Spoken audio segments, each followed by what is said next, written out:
നമസ്കാരം. തെരഞ്ഞെടുപ്പ് കാലമാണ്. അതിൻ്റെതായ വീറും വാശിയും ഒക്കെ ചുറ്റും കാണുവാൻ സാധിക്കും.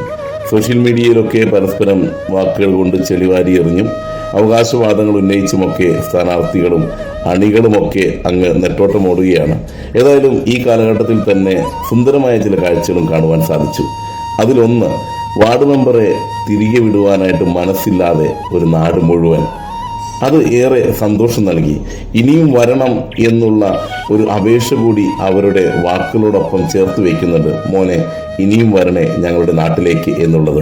സംവരണത്തിന്റെ അടിസ്ഥാനത്തിൽ അടുത്ത വാർഡിലേക്ക് മത്സരിക്കേണ്ടി വന്ന വാർഡ് മെമ്പറെ സ്നേഹത്തോടെ, സന്തോഷത്തോടെ, നന്ദിയോടെ, മനസ്സോടെ പറഞ്ഞയക്കുന്ന ഒരു നാട്, ഒരു ഗ്രാമം, ഒരു വാർഡ് ഏറെ സന്തോഷം നൽകിയ കാഴ്ചയായിരുന്നു. അതുപോലുള്ള ചില പ്രദേശങ്ങളെ കാണുവാനിടയായി.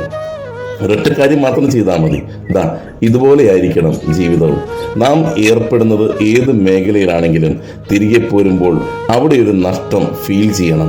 ഞാനിവിടെ ഉണ്ടായിരുന്നു എന്നതിൻ്റെ തെളിവുകൾ നിരത്തുവാനായിട്ട്, സമ്മാനിക്കുവാനായിട്ട് നമുക്ക് സാധിക്കണം.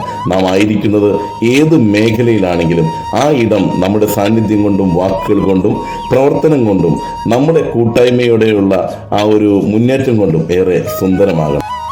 ആ ഒരു തീരുമാനം എല്ലാവരും എടുത്താൽ മതി. ജീവിതം സുന്ദരമാകും. നേരുന്നു. ശുഭദിനം.